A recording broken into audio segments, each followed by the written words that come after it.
Hi, I am Shruti, working as an assistant professor in a reputed pharmacy college, Kerala. Dear students, today's topic is climbing film evaporator. Here we are going to concentrate the principle, construction, working, advantages, disadvantages and uses of this evaporator. This climbing film evaporator is also known as rising film evaporator. This assembly represents the climbing film or rising film evaporator. First of all, I will give you a brief introduction about this evaporator. Here you can see a steam compartment. This steam compartment or heating unit consists of steam jacketed tubes. This steam jacketed tubes are long and narrow tubes. This long and narrow tubes are held between two plates. In the vapor head, you can see an entrainment separator. This entrainment separator is also known as deflector. In the vapor head, entrainment separator is placed. This entrainment separator is also known as deflector. In the steam compartment, you can see a steam inlet. A steam inlet is there. A vent is there for removing non-condensed gas. And a condensate outlet is also present in the steam compartment. And our feed inlet is present at the bottom of the evaporator. Feed inlet is present at the bottom of the steam compartment. Here you can also see a cyclone separator and a recirculation pipe for further evaporation. So these are the important parts which is present in a climbing film evaporator. Let's talk about the principle of climbing film evaporator. Actually, this climbing film evaporator is also known as rising film evaporator. Here you can see feed inlet. Feed inlet is present at the bottom of this evaporator. And here you can also see steam jacketed tubes. In the steam compartment, steam jacketed tubes are present. So, through this feed inlet, we are introducing preheated feed. Preheated feed introduced through the feed inlet into the steam jacketed tubes. These tubes are already heated and also we are introducing preheated feed. So, in this case, heat transfer coefficient is high. The overall heat transfer coefficient is very high in this case. Because of that, the liquid rapidly heated. The liquid get heated rapidly and it flows up through the tubes. So the liquid which is present near the wall of the tube that become heated rapidly and it produce vapor. Okay, and this vapor then converted into smaller bubbles. And this small bubbles combine to form larger bubbles.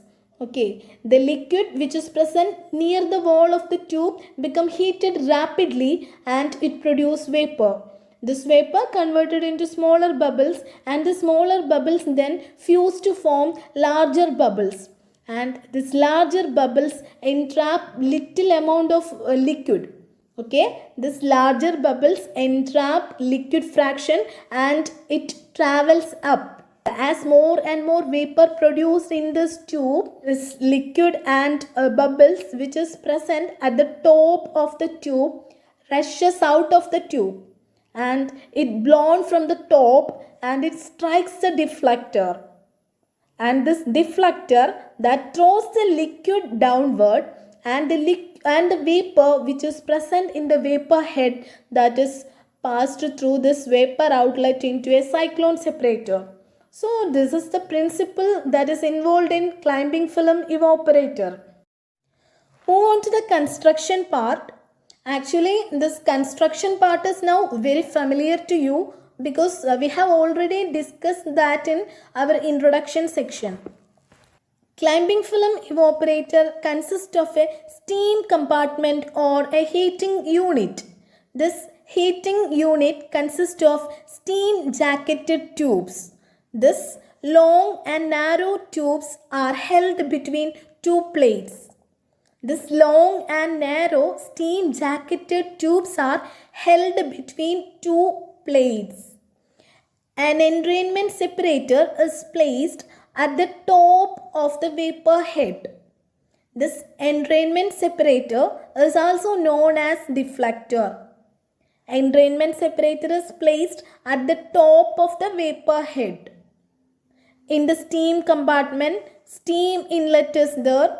You can also see vent. Vent is actually for removing non-condensed gas, and a condensate outlet is also there.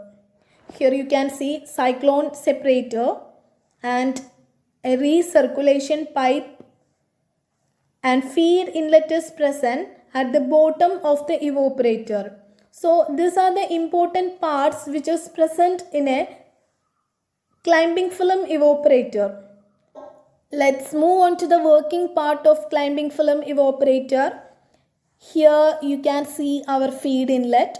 Feed inlet is present at the bottom of the evaporator. Through this feed inlet, preheated feed is introduced into the steam jacketed tubes, and steam is introduced through the space outside the tubes. Okay, steam is introduced through the space outside the tubes. The liquid feed absorbs heat from the steam jacket by conduction and convection mechanism. Heat is transferred to the liquid feed through the walls of the tube. In this case, the heat transfer coefficient is very high. The overall heat transfer coefficient is very high in this case. Because of that, the liquid feed gets heated suddenly and it produces vapor. And this vapor forms small bubbles in the tubes. And these bubbles fuse to form larger bubbles. And these larger bubbles having the same diameter as that of the tubes. And these larger bubbles entrap a part of liquid on its way up in the tube. As more and more vapor formed in the tube,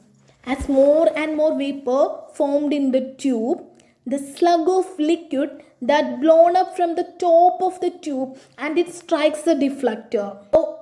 And it produces a thin film over the walls.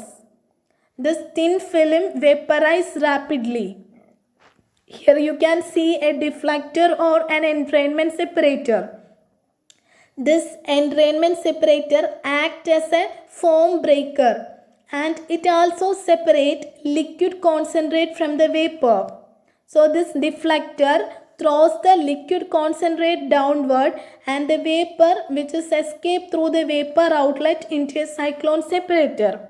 So this is a working procedure that is involved in climbing film evaporator.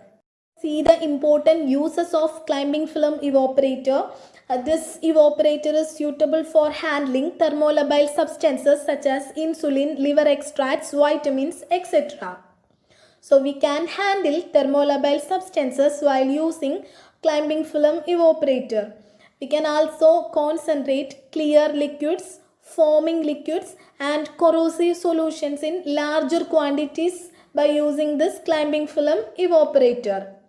Now move on to the advantages of climbing film or rising film evaporator. The steam compartment consists of long and narrow steam jacketed tubes. Because of that, the heating area increases. Long and narrow tubes are used in the steam compartment, so the heating area will be higher. Because of that, evaporation efficiency also increases. And the time of contact between the liquid and the heating surface is very short. The retention time of liquid inside the tube is very short. Because of that, we can handle thermolabile substances. It is also suitable for foam-forming liquids, because in the vapor head we have deflector or an entrainment separator. That deflector is used to break the foam. So we can also handle foam-forming liquids. So using climbing film evaporator, we can also concentrate foam-forming liquids. And this apparatus only require small floor space.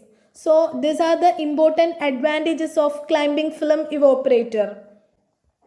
Now move on to the disadvantages. Actually, this equipment is very expensive and the construction part is very complicated. It is very difficult to clean and maintain. We cannot handle very viscous solutions using this climbing film evaporator. Salting liquids and scaling liquids, we cannot concentrate using this climbing film evaporator. So these are the important disadvantages of climbing film evaporator or rising film evaporator. If you like this video, remember to subscribe and hit the like button. Before you go, watch my next video. Thank you.